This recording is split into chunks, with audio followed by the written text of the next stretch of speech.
Hello students, good morning. Welcome back to our class. So in our last class we have discussed about the kinds of hypothesis. Is it? Okay. So how many kinds of hypotheses are there? 3 kinds. Okay. The first one is that hypothesis concerning agent. The second one is hypothesis concerning law, and the last one is hypothesis concerning collocation. তোমালোকে পাইছিলা আমি last ক্লাছত কি discuss কৰিছিলো আমি প্ৰকল্পৰ ভাগসমূহ সম্পৰ্কে discuss কৰিছিলো হয়নে নহয় তাত আমি তিনটা ভাগ পাইছিলো কৰ্তা সম্পৰ্কীয় প্ৰকল্প বা নিয়ম সম্পৰ্কীয় প্ৰকল্প আৰু পাৰিপাৰ্শ্বিক সংস্কৃতি সম্পৰ্কীয় প্ৰকল্প গতিকে আমি প্ৰকল্প চেপ্টাৰতে সামৰি মানে আমাৰ কনক্লুজন মাৰি পেলাই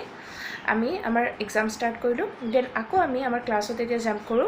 আমাৰ লাষ্ট ক্লাছটোত আমি যেটো ডিসকাস কৰিছিলো এবাউট এ সিম্পল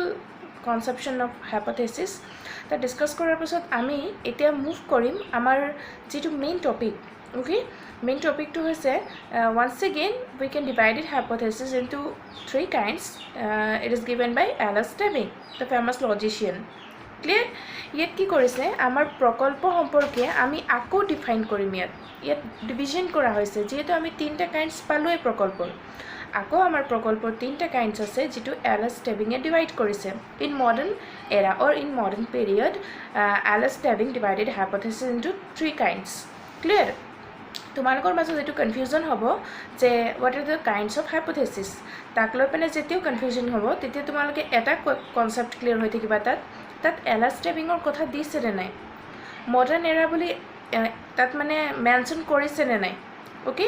যদি মডাৰ্ন পিৰিয়ডত hypothesisৰ ডিভিজন কি আছে বা কোনে ডিভাইড কৰিছে বুলি কয় তেতিয়া Alan Turing ৰ কথা কবা আৰু লগতে তিনটা কাইন্ডস আছে বুলি এক্সপ্লেইন কৰিবা তাত মেনশন কৰি দিবা once again classical period what are the 3 kinds of hypothesis বুলি ক'লে তোমালোকে যিখিনি মই ডিসকাস কৰিলো অলৰেডি লাষ্ট ক্লাছত হেবিলাক আমি লিখিব লাগিব তাত ওকে এতিয়া সোয়া in modern period hypothesis can be divided into 3 kinds the first one is explanatory hypothesis যাক আমি ব্যাখ্যামূলক প্ৰকল্প বুলি কম the second one is descriptive hypothesis এটোক আমি বৰ্ণনামূলক প্ৰকল্প বুলি কম okay and the last one is analogical hypothesis যাক আমি অসমীয়াত ক'ব পাৰো সাদৃশ্যমূলক এটো অনুমান যেহেতু নহয় সাদৃশ্যমূলক প্ৰকল্প হ'ব okay তো এই তিনটা প্ৰকল্পৰ শ্ৰেণী বিভাজন কৰিছে Alan Turing নামৰ এজন তৰ্কবিদে okay তো প্ৰথমটো যেতিয়া আমি ডেসক্ৰাইব কৰিম বা প্ৰথমটো আমি যেতিয়া বুজিবলৈ ট্ৰাই কৰিম তাত লিখা আছে এক্সপ্লেনেটৰি হাইপোথেসিস এতিয়া এক্সপ্লেইন বুলি যেতিয়া কোৱেশ্চন আহে explain the concept of paradox of induction যেনেকৈ তোমালোকক টেষ্টত মই দিছিলো কোৱেশ্চনটো এক্সপ্লেইন বুলি এতিয়া explain the qualitative marks of cohesion explain the quantitative marks of cohesion এনেকৈ দিয়া হয় নে নহয় ব্যাখ্যা কৰা বুলি লিখো আমি হয় না অসমীয়াত যেতিয়া ট্ৰান্সলেচন কৰো তেতিয়া কি লিখো ব্যাখ্যা কৰা তো ব্যাখ্যা কৰা বুলি ক'লে তোমালোকে এনসাৰটো কোনটো মোডত লিখা কেনেকৈ ফ্ৰেম কৰি পেনে লিখা হে তোমালোকৰ আইডিয়া আছে তো ইয়াত যেতিয়া আমি এক্সপ্লেনেটৰি হাইপোথেসিসৰ কথা উল্লেখ কৰো তেতিয়া আমি কি পাম যে এটা ইভেন্টক এক্সপ্লেইন কৰিবৰ কাৰণে আমি ইয়াৰ লগত ৰিলেটেড আৰু এটা ইভেন্টক যেতিয়া সাপোজিশন হিচাপে লৈ পেলাই আমাৰ যেটো মেইন ইভেন্ট হয় তাক এক্সপ্লেইন কৰিবলৈ ট্ৰাই কৰো তেতিয়া তাক এক্সপ্লেনেটৰি হাইপোথেসিস বুলি কয় this hypothesis is very simple to explain any kinds of facts or events the events or the facts must have to be explained by some interrelated events or facts তুমি কি কৰিবা এটো কিছুমান এই ঘটনাটো ব্যাখ্যা কৰিবৰ কাৰণে এক্সপ্লেনেটৰি হাইপোথেসিসৰ ক্ষেত্ৰত বা ব্যাখ্যামূলক প্ৰকল্পৰ ক্ষেত্ৰত ঘটনা এটা ব্যাখ্যা কৰিবলৈ যাওঁতে তুমি ইয়াৰ লগত সামঞ্জস্য থকা কিছুমান কি কৰিবা বিষয়ক তুমি সাপোজিশন হিচাপে লবা তুমি সাপোজিশন হিচাপে লবৰ কাৰণে তুমি সদায় মনত থবা যে কি ঘটিছে তাৰ লগত মেইন ঘটাৰ কাৰণে এটো কিহৰ কাৰণে ঘটিলে কেলে ঘটিলে কিয় ঘটিলে কোনে কৰালে কেলে কৰিলে এই ৰিজনস বিলাক ডাইৰেক্টলি তুমি as usual daily life ত মানুহে যেনেকৈ এক্সপ্লেইন কৰে তেনেকৈ তুমি এক্সপ্লেইন কৰিব লাগিব that means তুমি to explain any kinds of event explanatory hypothesis must have to be used তুমি কোনো এটা ঘটনাক যদি একদম সৰলভাৱে ব্যাখ্যা কৰিব বিচাৰি আছা কোনো ধৰণৰ জটিল প্ৰক্ৰিয়া অৱলম্বন নকৰাকৈ ওকে তেতিয়া তুমি কিন্তু সিম্পল কাইন্ড অফ এক্সপ্লেনেটৰি হাইপোথেসিসৰ ইউজটো আহিব লাগিব তাত তাৰ মানে ইয়াত কথাটো হ'ল তোমাৰ যে সিম্পলেষ্ট যেহেতু এক্সপ্লেনেটৰি হাইপোথেসিসটো সিম্পলেষ্ট হয় বা সবতকৈ সৰল হয় বুলি কৈছে তো ইয়াত আমাৰ মনত থ'ব লগা কথাটো কি the main point is that while explaining about hypothesis in a simple way you have to use what you have to use explanatory hypothesis. Yes, explanatory hypothesis is the only way through which we can explain any kinds of events or facts in a very simple way. একদম সৰলভাৱে ব্যাখ্যা কৰিবৰ কাৰণে আমি কি কৰোঁ তোমাৰ যেটো ব্যাখ্যামূলক প্ৰকল্প হেতুৰ ব্যৱহাৰ কৰোঁ তো ব্যাখ্যামূলক প্ৰকল্পৰ ক্ষেত্ৰত এটা এক্সাম্পল ক'বলৈ যাওঁ হা day to day life for example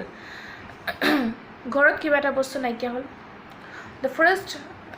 supposition which is arising in our mind is that someone has stolen. Okay,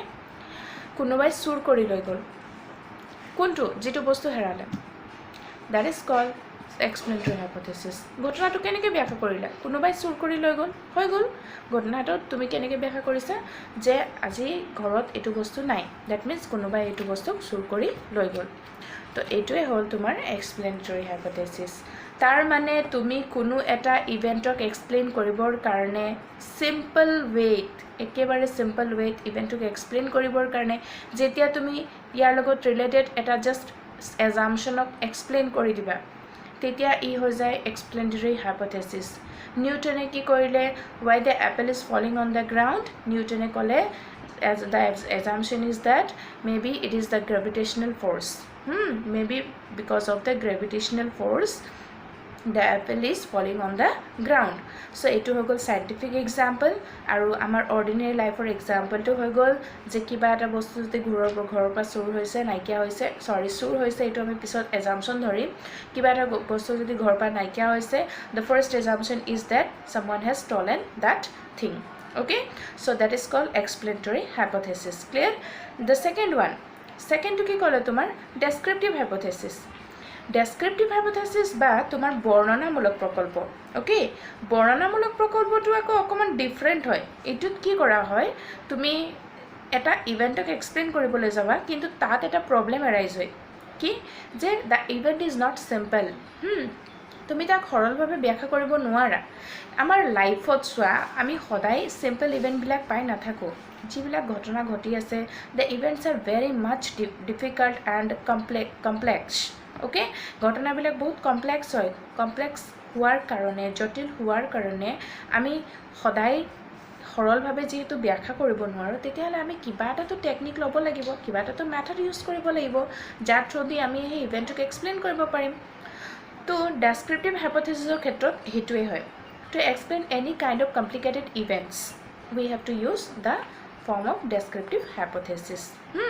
আমি কি কৰোঁ descriptive hypothesis যেটো ফৰ্ম হয় বা যেটো টেকনিক হয় হেতুক আমি কি কৰোঁ ইয়াত এপ্লাই কৰোঁ কিহৰ ক্ষেত্ৰত when the events are complex যেতিয়া ঘটনাবিলাক জটিল হয় okay so descriptive hypothesis is not a simple kind of hypothesis it is very much complicated complicated and which helps in the investigation of the phenomena under investigation. কি কৰে when the events are so much complex and we have failed to explain it in a simple way then we have to need the help of descriptive hypothesis through which we can explain our facts in a simple way. Clear? Okay, simple way to explain কৰিম কিন্তু বস্তুটো কি হ'ব descriptive হ'ব descriptive কি হ'ব descriptive hypothesis টো হ'ব complex ঘটনাটো কিন্তু জটিল হয় তো আমি এক্সপ্লেনেটৰি হাইপোথেসিসৰ থ্ৰুদি এটুক সলভ কৰিব নোৱাৰো তাৰ কাৰণে আমি চুজ কৰো ডেসক্ৰিপটিভ হাইপোথেসিসটো এক্সাম্পল হিচাপে আমি লওঁ ইয়াত চোৱা what is happening in the heavenly bodies সৌৰজগতত solar systemত কি হৈ আছে তাক জানিবৰ কাৰণে আমি যেহেতু তাত গৈ তাত আমি নিজে কমন পিপলে তাত গৈ পেনাই তাত এজাম্পশন ধৰি সাপোজিশন ধৰি পেনাই ইভেন্টক যেহেতু এক্সপ্লেইন কৰিব নোৱাৰো তো আমি কি কৰোঁ কিছুমান জিঅ'চেন্ট্ৰিক মেথড ইউজ কৰোঁ হয় নে নহয় জিঅ'চেন্ট্ৰিক মেথডছবিলাকে আমাক কি কৰে হেল্প কৰে কিছুমান সিম্বলিক মেথডছ জিঅ'চেন্ট্ৰিক মেথডছ এইবিলাকে কিছুমান প্ৰতীক বা চিহ্ন বা কিছুমান জিঅ'মেট্ৰিৰ কিছুমান চিত্ৰ আছে সেইবিলাকে আমাক কি কৰে হেল্প কৰে কোনবিলাক মানে কোনবিলাক প্ৰব্লেম সলভ কৰিবৰ কাৰণে যে নভমণ্ডল বা সৌৰজগতত কি হৈ আছে তাক সলভ কৰিবৰ কাৰণে তেনেকুৱা টাইপৰ হাইপথেচিছবিলাকক আমি তেনেকুৱা টাইপৰ যেতিয়া ইভেণ্টবিলাক ছ'লাৰ ছিষ্টেমত হৈ আছে তেতিয়া আমি তাক যিহেতু কমন মানে জানিব নোৱাৰোঁ কমন পিপলে জানিব নোৱাৰোঁ তাক সলভ কৰিবৰ কাৰণে ডেছক্ৰিপটিভ হাইপথেচিছটো চুজ কৰা হৈছে ডেছক্ৰিপটিভ হাইপথেচিছ এটা কেনেকৈ সলভ কৰে শুনিবা through some geometrical methods geometrical representations and some symbolic representations okay কিছুমান প্ৰতীক চিহ্ন বা geometrical method পদ্ধতি সেইবিলাকৰ জৰিয়তে ইহঁতে কি কৰে নভমণ্ডলত কি হৈ আছে সৌৰজগতত কি হৈ আছে ছ'লাৰ ছিষ্টেমত কি হৈ আছে হেভেনলি বডিজত কি হৈ আছে সেই বস্তুবিলাকক এক্সপ্লেইন কৰি পেলাই আমাৰ সন্মুখত দাঙি ধৰে আমি পঢ়িবলৈ পাওঁ কিতাপত যে তাত কি হৈ আছে বা আমি টিভিত চাবলৈ পাওঁ তাত কি হৈ আছে ওকে সো সেইবিলাকৰ বিষয়ে জ্ঞান আমি ক'ৰ পৰা পাই আছোঁ through descriptive hypothesis so descriptive hypothesis can help us to solve our complex events that is not possible for explanatory hypothesis explanatory hypothesis যে তেনেকুৱা টাইপৰ ইভেণ্টছবিলাকক সলভ কৰিবৰ কাৰণে আমাৰ সক্ষম নহয় বা পচিবল নহয় সো ডেছক্ৰিপটিভ হাইপথেচিছৰ তাত কি কৰা হয় নিড আহি যায় তাত আমাৰ ডেছক্ৰিপটিভ হাইপথেচিছৰ যিটো ব্যৱহাৰ তাত আহি পৰে কেতিয়া আহি পৰে সদায় মনত থবা when the events are so much complex মনত থাকিছে when the events are so much complex we have to choose descriptive hypothesis or we have to choose some facts or phenomena which are very much complex and through descriptive hypothesis we can solve it through but how keneke solve koru by symbolic method or by geocentric method jeneke P Ptolemy ki korisile geocentric method use mane heavenly bodies ot ki hoy ase geocentric method through di hetu explain koribole try korisile hol etu hogol tomar descriptive hypothesis okay last to ki hoy tomar analogical hypothesis okay analogical hypothesis to analogy word to তোমালোকে আগত শুনিছা first চ্যাপ্টারত আমি শুনিছো first ইউনিটৰ first চ্যাপ্টারত analogy word to যাক সাদৃশ্য অনুমান বুলি পাইছিলো ইয়াত সাদৃশ্যমূলক প্ৰকল্প বুলি কয় ওকে সাদৃশ্যমূলক প্ৰকল্পটো কি হয় শুনিবা সাদৃশ্যমূলক প্ৰকল্পৰ ক্ষেত্ৰত আমি যিবিলাক ঘটনা ব্যাখ্যা কৰিবলৈ ট্ৰাই কৰোঁ বা এক্সপ্লেইন কৰিবলৈ ট্ৰাই কৰোঁ সেইবিলাক আমি এক্সপ্লেইন কৰিবলৈ যাওঁতে ঘটনাবিলাকৰ মাজত কিছুমান ৰিজেম্বলেন্স দেখোঁ কিছুমান ইহঁতৰ মাজত কি দেখোঁ ৰিজেম্বলেন্স দেখোঁ সেই ৰিজেম্বলেন্সৰ থ্ৰু দি আমি ইভেণ্টছবিলাকক এক্সপ্লেইন কৰি দিওঁ clear so' what is analogical hypothesis ইয়াত কি লিখিছে অকমান পঢ়িলো analogical hypothesis to yes this is a kind of hypothesis and it is the development form of descriptive hypothesis descriptive hypothesis or eta development form hoise analogical hypothesis মানে বৰ্ণনামূলক প্ৰকল্পৰ এটা উন্নত ৰূপ হৈছে সাদৃশ্যমূলক প্ৰকল্প হল ইয়াত কি কৈছে analogical hypothesis means a hypothesis that which is true of one set of phenomena may be true of another set of phenomena that means there must be some resemblance between them এটা সেটৰ লগত যেটো সত্য হয় হসা হয় বেলেগ এটা সেটৰ লগতো হেতু হসা হ'ব লাগিব দ্যাট মিন্স এই দুটা সেটৰ মাজত কি থাকিব লাগিব মিল থাকিব লাগিব দুটা ঘটনা তুমি লবা দুটা ঘটনাৰ প্ৰথম ঘটনাটো যেটো আছে সেকেন্ড ঘটনাটো হেতু আছে বুলি কবা আৰু এই দুটা ঘটনাৰ মাজত তুমি মিল দেখি পেলাই নতুন এটা কি কৰিবা মেথড যেতে ডিসকভাৰ কৰিবা তেতিয়া তাক ক'ব তোমাৰ analogical hypothesis তাৰ মানে analogical hypothesisত ৰিজেম্বলেন্সৰ ওপৰত বেছ কৰি পেলাই নিউ hypothesisক কি কৰা হয় তাত ক্ৰিয়েট কৰা হয় ওকে বা ডিসকভাৰ কৰা হয় সো ইয়াত analogy wordটো কিন্তু এটা সেন্সতে ইউজ হৈছে যেটো ফার্স্ট ইউনিটৰ ফাৰ্স্ট চ্যাপ্টাৰত analogy মানে ৰিজেম্বলেন্স পাইছিলো ইয়াতো ৰিজেম্বলেন্স বুলি ধৰা হৈছে বা সিমিলাৰিটিজ বুলি ধৰা হৈছে তোমালোকৰ সাদৃশ্য মানে মিল থকা বিষয়বিলাকৰ মাজত কি কৰিব লাগিব তুমি কিছুমান বিষয় ইহঁতৰ মাজত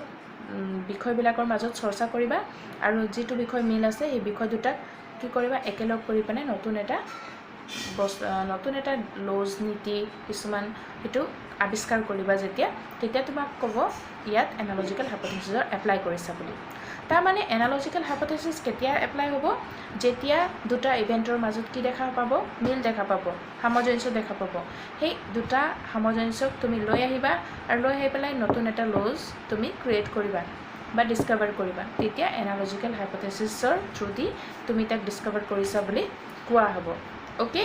সো ইয়াত এনালজিকেল হাইপথেচিছৰ এটা এক্সাম্পল ইয়াত দিয়া আছে চোৱা মেক্সৱেলে কি কৰিলে ইলেক্ট্ৰমেগনেটিক থিয়ৰী অফ লাইটটো কেনেকৈ ডিস্কভাৰ কৰিলে বাই ৰিজেম্বলেন্স বিটুইন গ্ৰেভিটেশ্যন এণ্ড ইলেক্ট্ৰষ্টেটিক্স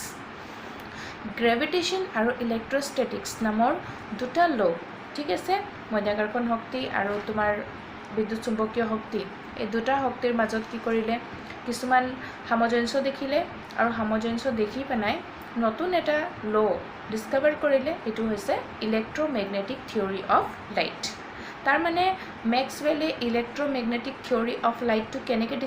ডিস্কভাৰ কৰিছিলে কোনটো হাইপথেচিছৰ হেল্প লৈ পেলাই এনালজিকেল হাইপথেচিছৰ হেল্প লৈ পেলাই ইয়াত কি দেখিছিলে গ্ৰেভিটেশ্যন আৰু ইলেক্ট্ৰষ্টেটিক্সৰ মাজত কিছুমান সামঞ্জস্য আছে আৰু এই দুটাৰ সামঞ্জস্যক লৈ আহি পেলাই নতুন এটা পদ্ধতি নতুন এটা নিয়ম নতুন এটা ল আৱিষ্কাৰ কৰিছিলে সেইটো হৈছে electromagnetic theory of light so এটো হৈছে মেক্সৱেলৰ ডিস্কভাৰ ওকে সো এটো হ'ল এনালজিকেল হাইপথেচিছ সো ক্লিয়াৰ এনালজিকেল হাইপথেচিছত ৰিজেম্বলেন্স থাকিব দুটা লজৰ মাজত তুমি পিক আপ কৰিবা আৰু দুইটাকে লৈ আহি পেলাই নতুন এটা ল ডিস্কভাৰ কৰিবা ডেসক্ৰিপটিভ হাইপথেচিছত ইভেন্টছবিলাক যেহেতু কমপ্লেক্স হয় সো তুমি ইভেন্টছবিলাক কমপ্লেক্স হোৱাৰ কাৰণে কি কৰিবা তাত কিছুমান সিম্বলিক এক্সপ্ৰেছন দিবা বা কিছুমান জিঅমেট্ৰিকেল মেথড ইউজ কৰিবা আৰু তুমি যেটো তোমাৰ কাৰণে পসিবল নহয় হেবিলাক নিজে সিম্বলিক মেথডৰ থ্ৰু দি বা জিঅ'চেন্ট্ৰিক মেথডৰ থ্ৰু দি বুজিবলৈ ট্ৰাই কৰিবা আৰু হেবিলাক কি কৰিবা নতুন নতুন হাইপথেচিছ ক্ৰিয়েট কৰিবা হৈছে মানে তুমি ডেসক্ৰিপটিভ হাইপথেচিছৰ ক্ষেত্ৰত কমন মেনৰ কাৰণে এটো পসিবল নহয় এবিলাক সাইন্টিষ্টবিলাকে কি কৰে কিছুমান সিম্বলিক মেথডছবিলাক ইউজ কৰি পেনাই জিঅমেট্ৰিকেল মেথডছবিলাক ইউজ কৰি পেনাই আমাৰ ডে টু ডে লাইফত তেহেতি সেই থিওৰিজবিলাক এক্সপ্লেইন কৰিবলৈ ট্ৰাই কৰি আছে যেটো আমাৰ কাৰণে সম্ভৱ নহয় ওকে আৰু তোমাৰ ফাৰ্স্ট যেটো আছিল এটো আছিল এক্সপ্লেনেটৰী হাইপথেচিছ য'ত ইভেন্টছবিলাক কমপ্লেক্স নহয় very simple the events R very simple so আমাৰ কাৰণে এটো সক্ষম হয় আমি কি কৰোঁ কোনো এটা ইভেন্টক এক্সপ্লেইন কৰিবৰ কাৰণে সিম্পলি যিবিলাক এজাম্পশন প্ৰিসাপজিশনছ ধৰি লওঁ এইবিলাক হৈ গৈছে তোমাৰ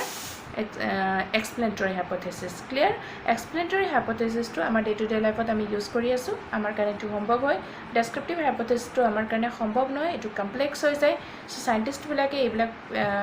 হাইপথেচিছবিলাক ইউজ কৰে আৰু ডেসক্ৰিপটিভ হাইপথেচিছৰ এটা নিউ ফৰ্ম হৈছে বা ডেভেলপমেন্ট ফৰ্ম হৈছে এনালজিকেল হাইপথেচিছ য'ত দুটাৰ মাজত কি কৰে ৰিজেম্বলেন্স ফাইন্ড আউট কৰি পেলাই নতুন লজবিলাক এষ্টাব্লিছ কৰে হৈছে so these are the three kinds of hypothesis given by এলাছ টেভিং in modern period okay so আমি এই তিনটা কাইণ্ড পঢ়াৰ পাছত নেক্সট আমাৰ যেটো আহিব the conditions of valid hypothesis এইবিলাক আমি পঢ়িম conditions of valid hypothesis is very much important for final examination as well as your examinations which are running on যিবিলাক তোমাৰ এক্সামিনেশ্যন হৈ আছে বা হৈ থাকিব সেই এক্সামছবিলাকৰ কাৰণে তোমাৰ বহুত ইম্পৰ্টেণ্ট হয় কোনটো লেজিটিমেট হাইপথেচিছ বা কণ্ডিশ্যনছ অফ ভ্যালিড হাইপথেচিছবিলাক এইবিলাকো পঢ়িব লাগিব আমি ওকে সো হ'ব তোমালোকে এটো চাই পেনে বুজিবলৈ ট্ৰাই কৰিবা আমি নেক্সট ক্লাছত ইয়াৰ বিষয়ে ডিসকাস কৰিম বাই বাই টেক কেয়াৰ